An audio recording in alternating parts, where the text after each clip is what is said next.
Every Puerto Rican dish there is starts with sofrito. So I'm going to show you my Abuela Sofrito. I did a little variation of that. And what that basically is a puree of all these aromatic vegetables. Here in the food processor, which I'm sure my grandmother wished she had back in the day, she literally had to like grind this and pound this by hand. But we're going to put in a fair amount of garlic. The thing about this recipe is that every family has a different amount, and you can just go crazy with garlic or go crazy with onion, whatever you like to go heavy on. So you can't really do any wrong. You just basically want to have all these elements in here. So I like a lot of garlic, so I'm actually putting in almost a cup of garlic cloves.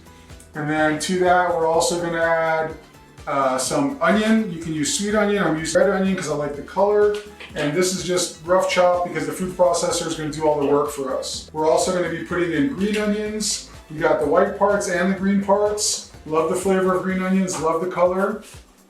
Next up, the peppers. So in Puerto Rico, there's some ají dulce, so they have different peppers. Here we're using green bell peppers, red bell peppers, and one variation is I'm using Aji Amarillo, which this is a Peruvian chili, which basically means yellow chili.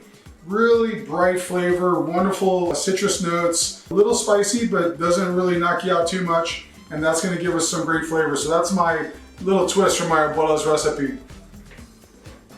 All these peppers are going in. All right, next up, olive oil.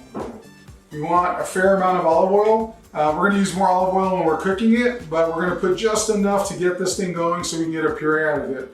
The wonderful thing about sofrito is that you can make it ahead. It gets better as it sits. So once this is pureed up, you can put a layer of olive oil on top in a mason jar, in a sealed container in your fridge. Lasts you up to a week, gets better every day. All right, so next up, we're gonna put in cilantro. In Puerto Rico, they use cilantro. They also use something called culantro, which I always just say it's like cilantro on steroids, like cilantro 2.0. Also has a wonderful flavor. But I think here we're just using cilantro and the green onions. We're gonna mimic a really great flavor that my grandmother made back in Puerto Rico. Lastly, we're using two different spices. We're using Adobo and we're using Sazon. Both of these are quintessential Puerto Rican flavors. Goya makes that product. I love Goya product.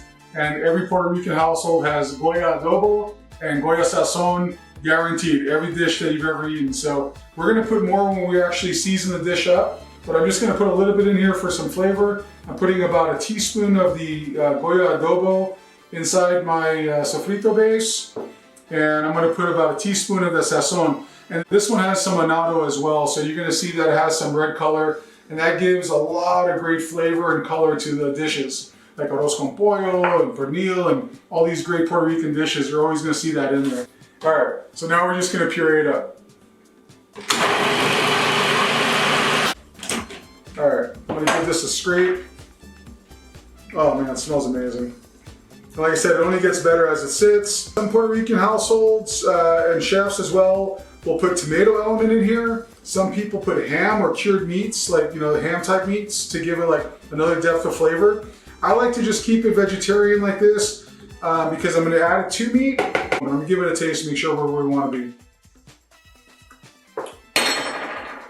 Amazing. A little spice, some sweetness, very herbaceous, exactly where we want it to be.